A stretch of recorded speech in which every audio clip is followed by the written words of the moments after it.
Ooh, those borders just look so much cleaner. They look so nice without the Rockin' Mega War. All those high lordships and whatnot. So, everything is good here. The war is over. All of the vassals are back in place. And this is what the internal borders of the woods look like. And that's what the full borders of the woods look like. So, just so you know, everything's a whole lot cleaner now, other than the mix-up down here in the Stormlands, which we'll have to get figured out as we go along. But I give it a thumbs up.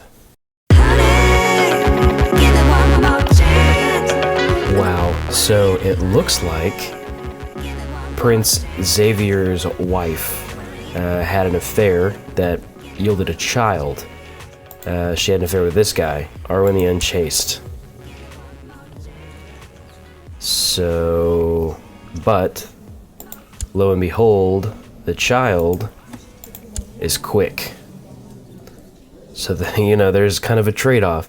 So I feel bad for Xavier, obviously, but we're going to keep this child close at hand. We'll probably raise him to nobility and give him another noble house, being that he's quick.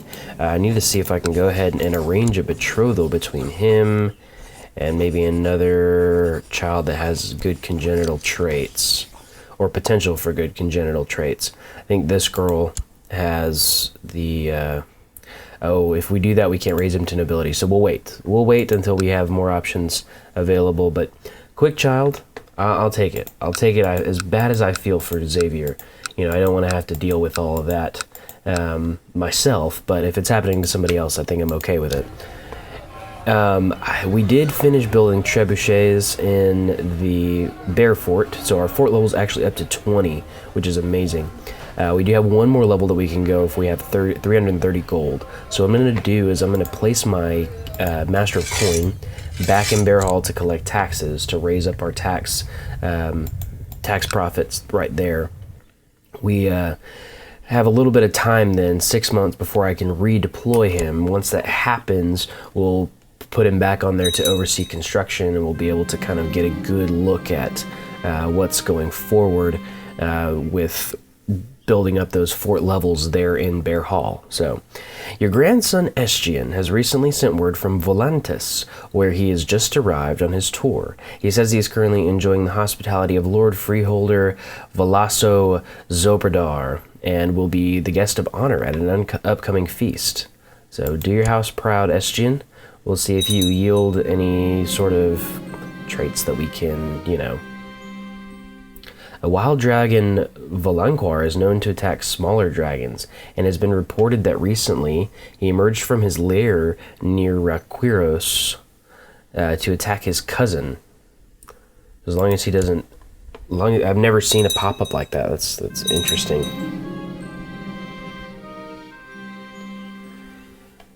A diet of bread and water does not satisfy me anymore. I need something else, something delicious and filling, so we're going to lose temperate.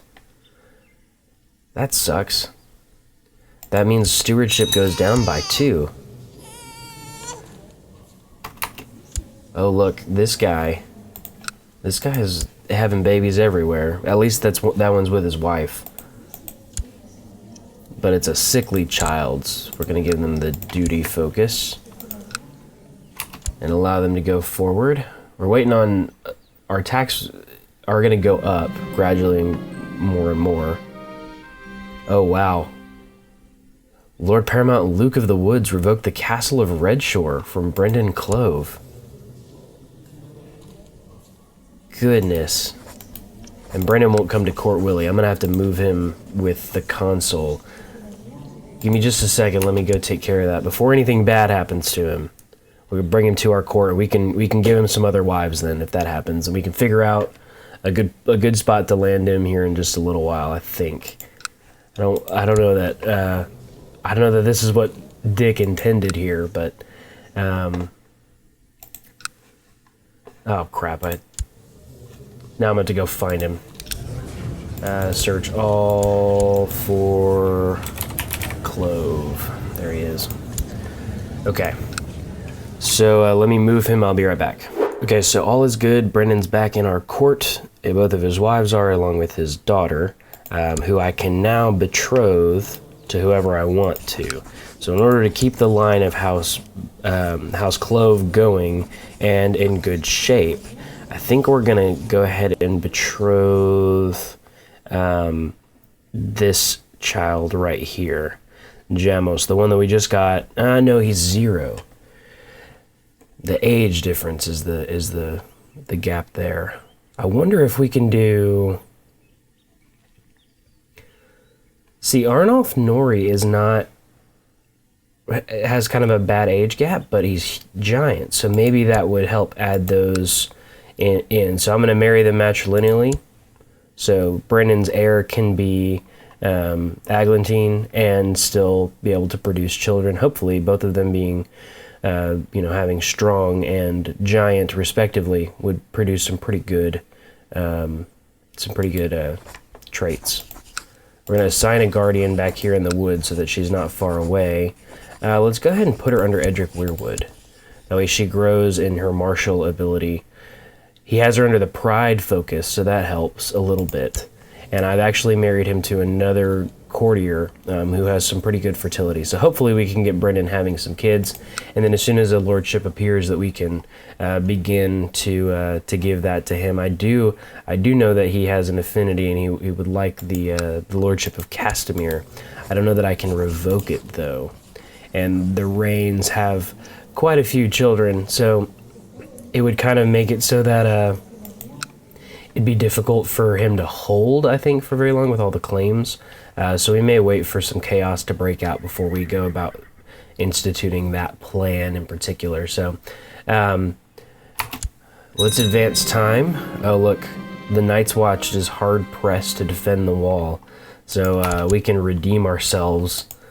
We can go ahead and raise up our levies right here. I need to put a organizer in the middle. I'll man the flank, and Lionel Redhorn will be on the other side. And we'll go ahead and march north because we were a little bit late to the party last time, and we don't want to deal with that again. We want to make sure that we provide whatever assistance we can. That's for sure. And actually, I wonder, another kid named Jamos, really? This one's attractive. They're starting to come in bunches, guys. I'm telling you, this it's not necessarily eugenics, but this this program of having all of these congenital traits in our courtiers is starting to pay dividends pretty quickly.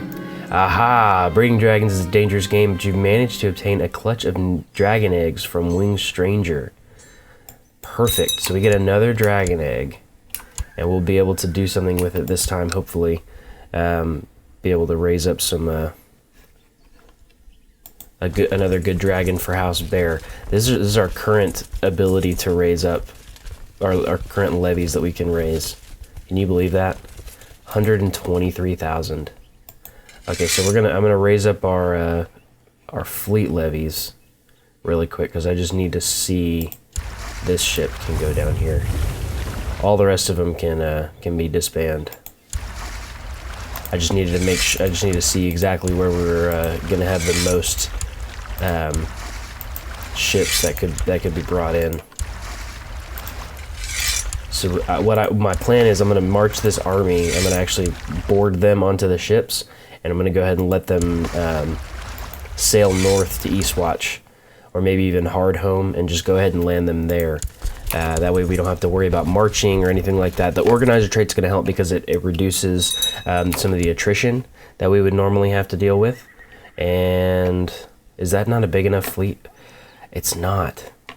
I'm a dork. Why did I do that?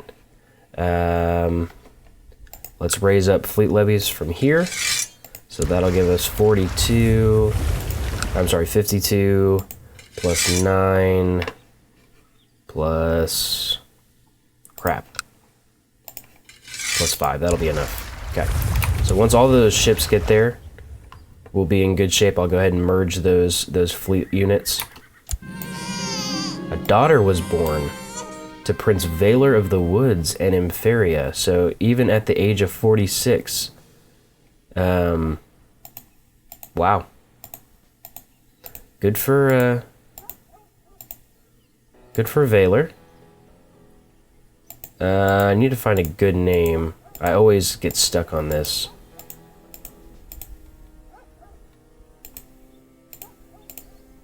I think if we, I'm cool with that. I think if we move forward with, oh, we need to hope that if Valor is able to have kids, we need to hope that he is able to produce a better heir than Estian. Estian just gets on my nerves, man. I don't know that he's gonna have very many kids. We need to be at least a little bit hopeful that if Valor is able to have kids, that he'll have some good ones. Did they really go ahead and wipe out all of those men?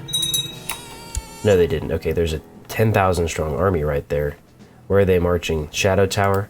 So we're gonna stop right here. We're gonna unload at Eastwatch by the sea and march over to Castle Black. Had another son in our court, Leon.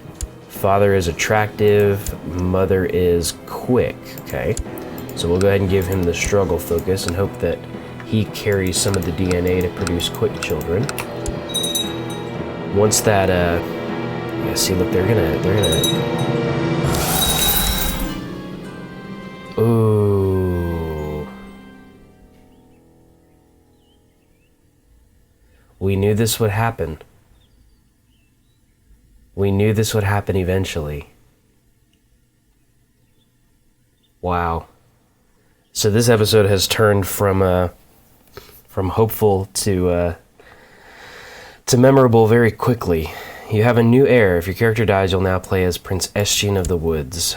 Your father, the High King Aegon Bear, has died, and it now falls to you to decide whether to make the funeral a big and special event, or just keep it a small and private one. Definitely he deserves to be honored with a funeral, absolutely.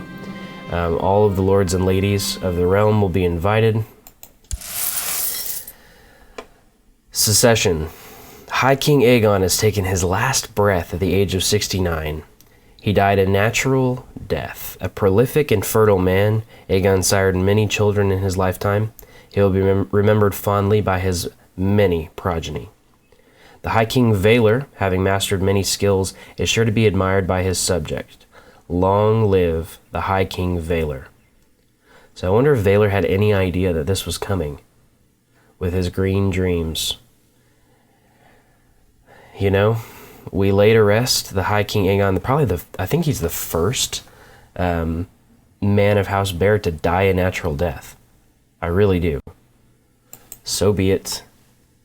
We need to go ahead and send that ship back because we're no longer involved. We can go ahead and land them here at the Vale. All the lords and ladies need to gather at Bear Hall for the funeral of the High King Aegon, and there's a lot that I got to sort out right now. But while I'm doing that, we're going to go ahead and talk about the life of King Aegon, who is probably the greatest king the Woods has ever known. Naturally, he created the Kingdom of the Woods, and I think it goes without saying that he was a good man who accomplished many great things in his life. I believe truly that he made his mark on the world. I think it goes without saying that he left a very good legacy for his children. Valor's actually a decent character.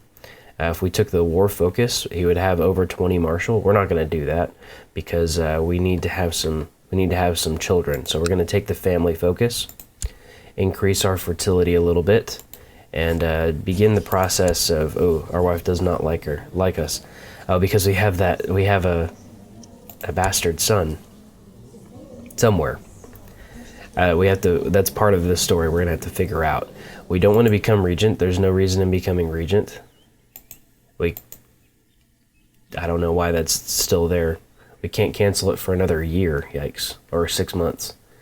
We can usurp some high lordships, but we're not going to do that. And we need to sort out our council, which is currently in discontent. We need to set our crown focus in Bear Hall. And actually, we need to go ahead and hit up the barbershop really quick, because we gotta... The one thing that's always bugged me about Valor is his look. But we're gonna actually add a little bit of a beard to make this a little bit better. His face is a little bit scarred and pockmarked, so I feel like he would cover it with a beard. That's good. It looks better. So this is where we're at currently. High King Valor takes over at the age of 46. We need to designate a regent, and I think the natural regent should be Luke Whitewood. Maintain that House Whitewood alliance that has become so strong. Hand to the King. This is the position Valor himself held. It should fall to somebody who's both a good steward and a loyal vassal. And in that case, there aren't very many great choices. At least ones that will be long-standing. For Maester, we can go ahead and set that. That's easy. We know that one. Lady Perianne of the Dusklands is going to stay our Master of Whispers, or Mistress of Whispers, so to speak. Stefan Seashade, who has 22 stewardship, is going to go ahead and take the place of our Master of Coin. We'll go ahead and place him in Bear Hall to collect taxes to increase our tax revenue. Master of Laws needs to be somebody with a pretty high diplomacy skill. What is currently going on with our boy Lord Paramount Lionel? He's currently leading troops, so he can't take over. But unfortunately, his diplomacy or stewardship is not high enough to warrant his presence on the council in those fronts. Why do all of these castles have this, If we look at the direct vassals view, I don't understand why they all have those sigils marked on it. Maybe we'll pretend like that's a sign of mourning. They're mourning the death of their. Look at that. We got all of these things from the treasury. We'll pretend like they're mourning the loss of the High King Aegon. So we need to choose a new Hand of the King and a new Justiciar. Advisor is Lionel, which I think is a good position for him because he has a high marshal, but he'll make a powerful advisor. In terms of Hand of the King, this is where we begin to struggle. Duncan Coldwater, I think, would be a good choice. Let me look and see what does Lord Paramount Luke have to offer. Fairly high martial, but not a whole lot else. I want to keep my council close and knit together. Elmar Ardor is gonna be the Master of Laws. I believe that's a good position for him. And then I'm torn. Duncan Coldwater is a really good choice, and he's a Lord Paramount. So I'm gonna do that until we can figure out. Luke's gonna remain an advisor along with Lionel, and we'll work out the rest as we kind of go forward. I think we need to have Elmar Ardor begin to fabricate claims on Greywater Watch. That's a good spot to send him.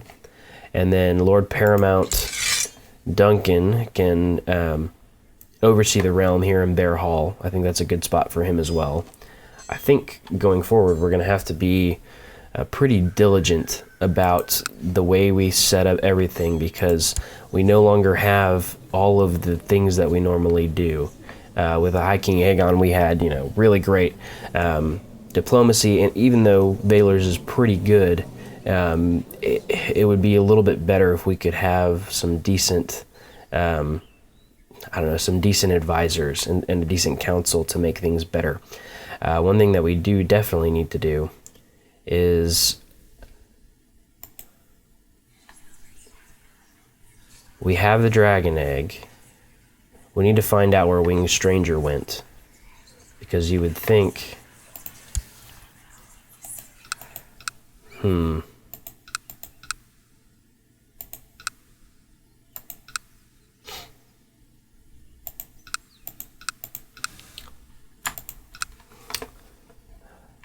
I wonder where he went.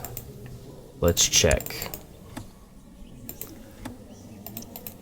We're gonna have to show me the dragon. This is gonna be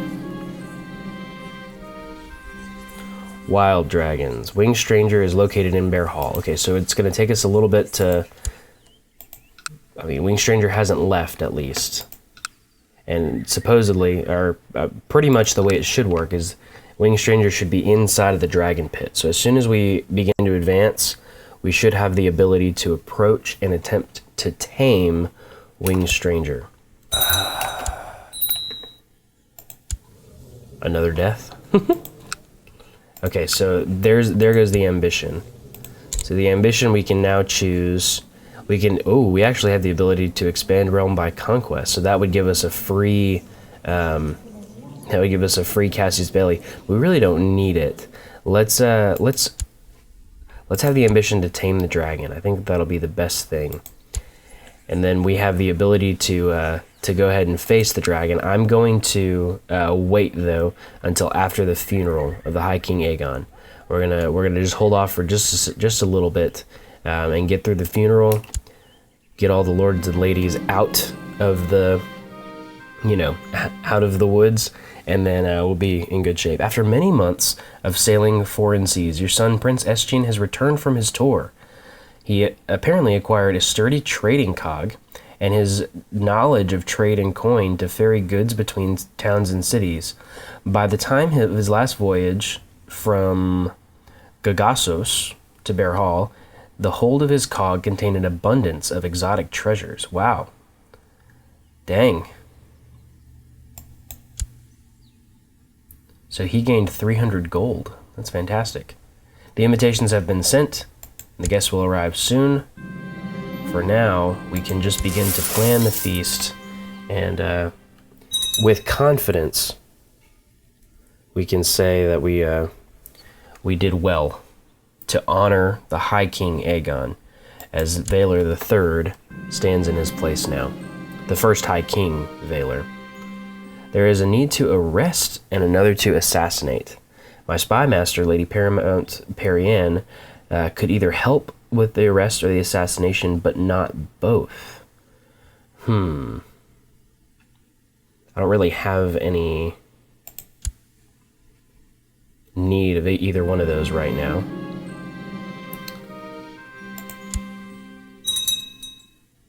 All the guests have arrived at Bear Hall, and it is now time to start the feasting to celebrate the life of High King Aegon Bear. Let the feasting commence.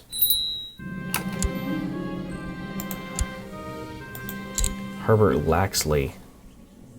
Yeesh. Stewardship Education will dish out just a little bit of gold for you.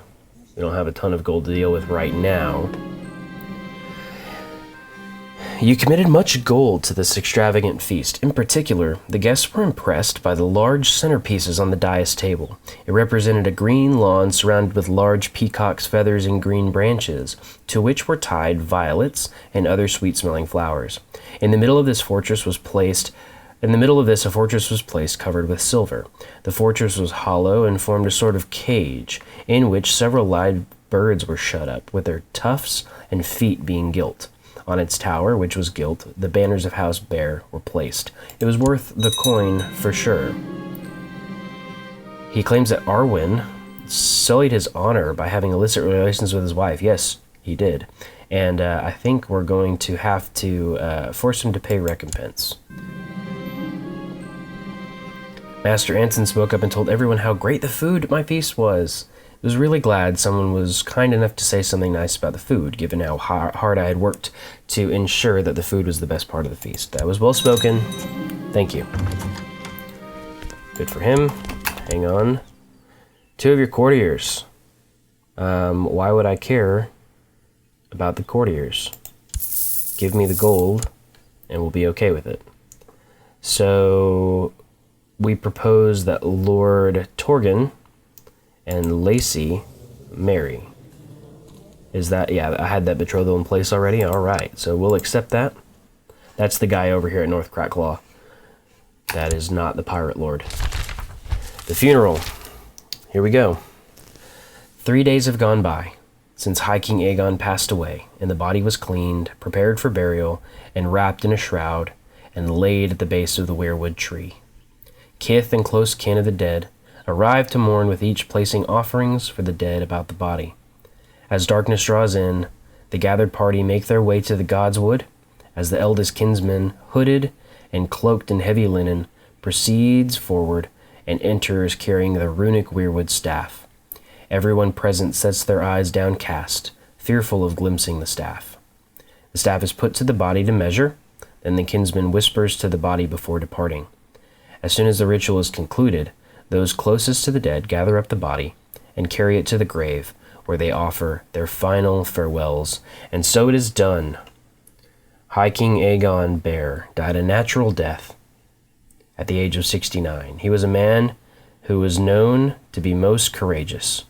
He was well respected as a swordsman, being one of the most capable in history. Famously, Aegon was known as a dragon rider. The white bear is laid to rest, and the guests leave. It's now time to tame the dragon, or at least to attempt to. I have no idea if Vaylor is going to be good enough. You now have to decide how to approach this wild beast. I will tame the dragon. Look at that. We have successfully tamed Winged Stranger. The world is mine. That's fantastic. So another generation when we hold it. And I think as our next ambition, we will choose to adopt a lifestyle. I think that's probably the smartest thing to do here. We need to look good, Lord, this kid. This kid. And there's no way you're going to have kids. You know? You want to have a daughter, but it's not gonna do anything. You don't have the stuff, and you're married to a 34-year-old woman. It's crazy to think that you could have kids. So we need to figure out a good way to have a child. I think that's probably the smartest thing going ahead, is to be able to, produce another heir. Hopefully with Queen Impheria, who, at the age of 18 still has plenty of childbearing years left.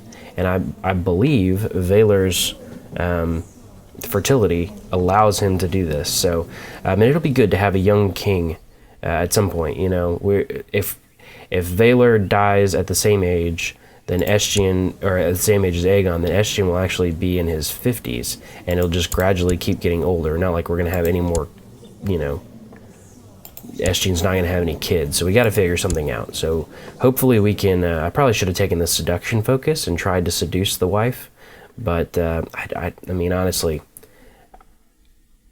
we have potential, but we need to figure out exactly how we're going to go forward with it. So, yeah, hopefully we can manage to have another kid in order to honor the High King Aegon. I did want to say, the death of Aegon is one of those things that we've been anticipating, or I've been anticipating for at least a couple of episodes. I want you to take some time right now, pause the video, whatever you got to do. Leave a comment down below, your favorite Aegon moment.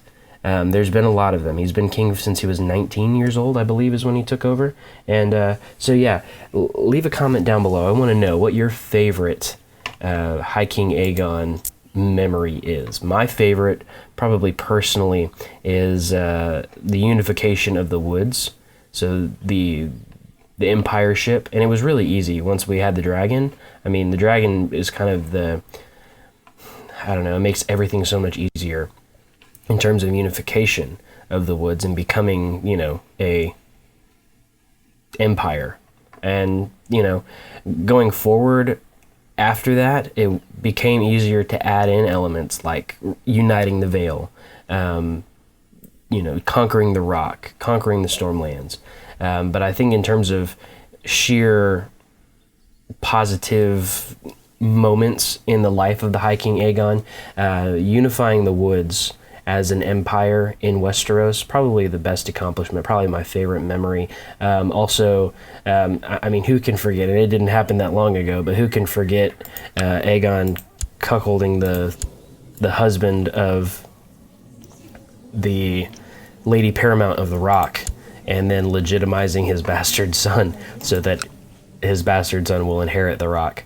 I mean, who can forget that? That's just that's such an Aegon thing. That's such an Aegon thing. I think we need to maybe assign Guardian and get him out of there again. Yep. Cool. We'll care for our father's bastard son. We will. I think that's probably the way to go about that. So we have a couple of daughters that we have to figure out what we're going to do with.